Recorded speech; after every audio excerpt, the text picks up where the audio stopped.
കേരളത്തിൽ ആദ്യമായി BJP അധികാരത്തിൽ വന്ന കോർപ്പറേഷനാണ് തിരുവനന്തപുരം. എന്നാൽ BJP ഭരണത്തിൽ വന്ന അന്ന് മുതൽ BJP പല പ്രതിസന്ധിയിലൂടെയും കടന്നുപോയിക്കൊണ്ടിരിക്കുകയാണ്. അപ്പോൾ ഇതിന് കാരണം എന്തെന്ന് ചോദിച്ചാൽ കഴിഞ്ഞ കുറേ വർഷങ്ങളായിട്ട് LDF ഭരണത്തിന് കീഴിലായിരുന്നു തിരുവനന്തപുരം കോർപ്പറേഷൻ. അപ്പോൾ ഈ സമയത്ത് ഇവർ നടത്തിയ അഴിമതികൾ BJP ഭരണത്തിൽ വന്നതോടുകൂടി ഓരോന്നായിട്ട് പുറത്തേക്ക് വരാൻ തുടങ്ങി. അപ്പോൾ ഈ സാഹചര്യത്തിൽ എങ്ങനെയെങ്കിലും BJPയെ താഴെ ഇറക്കണം എന്നത് LDFന്റെ ആവശ്യമായി മാറി. അപ്പം നിലവിലെ BJP നേരിടുന്ന പ്രതിസന്ധിയെക്കുറിച്ചാണ് ഞാൻ ഈ വീഡിയോയിലൂടെ പറയുന്നത്.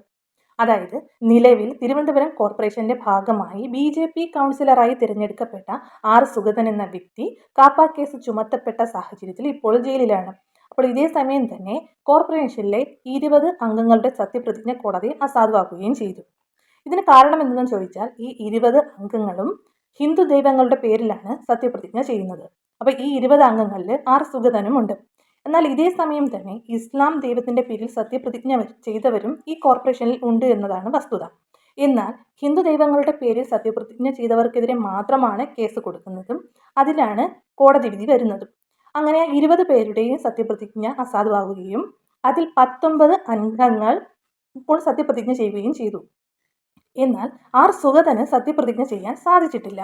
ആ ദിവസം തന്നെ തിരുവനന്തപുരത്ത് BJPയും LDF കൗൺസിലർമാരും തമ്മിൽ സംഘർഷം ഉണ്ടാവുകയും ഇരു വിഭാഗങ്ങളിലുള്ളവരും പരസ്പരം കേസ് കൊടുക്കുകയൊക്കെ ചെയ്ത സാഹചര്യങ്ങളൊക്കെ ഉണ്ടായി. അപ്പം അതിനിടയിലാണ് ഭരണസ്തംഭനം എന്ന ആരോപണം ഉന്നയിച്ചുകൊണ്ട് UDF ഒരു അവിശ്വാസ പ്രമേയം സഭയിൽ അവതരിപ്പിക്കാൻ പോകുന്നത്. എന്നാൽ ഈ അവിശ്വാസ പ്രമേയം പാസ്സാക്കിയെടുക്കുക എന്നത് കോൺഗ്രസിന് കഴിയുമോ എന്ന് നോക്കാം. അപ്പോൾ ആദ്യം നമുക്ക് കോർപ്പറേഷനിലെ അംഗബലം നോക്കാം. അതായത് ആകെ 101 അംഗങ്ങളാണ് തിരുവനന്തപുരം കോർപ്പറേഷനിൽ ഉള്ളത്. അതിൽ BJP 50, LDF 29, UDF 20, സ്വതന്ത്രർ 2 പേരും. അപ്പോൾ ഈ സ്വതന്ത്രരിൽ ഒരാളുടെ പിന്തുണയോടെ 51 അംഗങ്ങളാണ് BJPക്ക് ഉള്ളത്.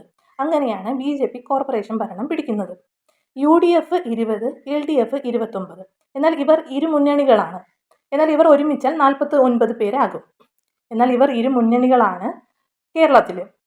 ഇനി അവിശ്വാസ പ്രമേയം പാസ്സാകണമെങ്കിൽ എത്ര കൗൺസിലർമാർ ഒപ്പുവെക്കണം എന്നൊക്കെ നമുക്ക് നോക്കാം. അതായത് ഒരു അവിശ്വാസ പ്രമേയം പാസ്സാകണമെങ്കിൽ അതിൽ കൗൺസിലർമാരുടെ ഒപ്പ് വേണം. പക്ഷേ ആകെ ബലത്തിൻ്റെ 1/3 അംഗങ്ങളാണ് ഇതിൽ ഒപ്പിടേണ്ടത്. അതായത് ഇവിടെ 101 അംഗങ്ങൾ ഉണ്ടെങ്കിൽ 34 പേര് ഒപ്പിടേണ്ടതായിട്ട് വരും. അതായത് LDFും UDFും പ്രത്യേകമായിട്ട് ഒരു അവിശ്വാസ പ്രമേയം അവതരിപ്പിക്കാൻ ഇവർക്ക് കഴിയില്ല. ഇരു മുന്നണികളും ഒരുമിച്ച് ചേർന്നുകൊണ്ട് മാത്രമേ ഇവർക്കൊരു അവിശ്വാസ പ്രമേയം അവതരിപ്പിക്കാൻ പറ്റുള്ളൂ. എന്നാൽ വേറൊരു പ്രതിസന്ധി കൂടിയുണ്ട്. ഈ അവിശ്വാസ പ്രമേയം അവതരിപ്പിക്കണമെങ്കിൽ ആ കൗൺസിലിൻ്റെ പകുതി അംഗങ്ങൾ ഹാജരായിരിക്കണം എന്നത്. അതായത് 101 അംഗങ്ങൾ ഉള്ള കോർപ്പറേഷനിൽ 51 അംഗങ്ങൾ എങ്കിലും ഹാജരാക്കണം. കോൺഗ്രസും LDFും കൂടെ ചേർന്നാൽ 49 പേരാണ് ആകുന്നത്. ഇനി BJPയും സ്വതന്ത്രരും വിട്ടുനിന്നാൽ പ്രമേയം അവതരിപ്പിക്കാൻ കഴിയില്ല. ഇനി സ്വതന്ത്രനായിട്ടുള്ള സുധീഷ് കുമാർ പ്രതിപക്ഷത്ത് നിൽക്കുന്ന ആളാണ്. അതുകൊണ്ട് തന്നെ ഒരുപക്ഷെ ഇവരോടൊപ്പം ചേരാം. എങ്കിൽ പോലും 50 പേര് മാത്രമേ ആവുകയുള്ളൂ. 51 പേര് വേണ്ടത്.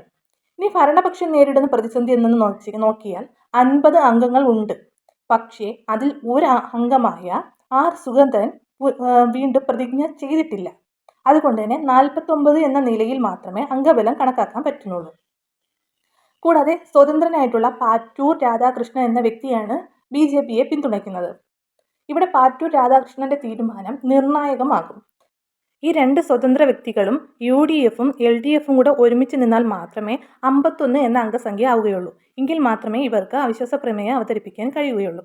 അപ്പോൾ കേരളത്തിൽ 2ആയി നിൽക്കുന്ന രാഷ്ട്രീയ പാർട്ടികളാണ് LDFും UDFും. എന്നാൽ ഇവർ ഈ കാര്യത്തിൽ കൈകോർക്കുമോ എന്ന് നോക്കാം.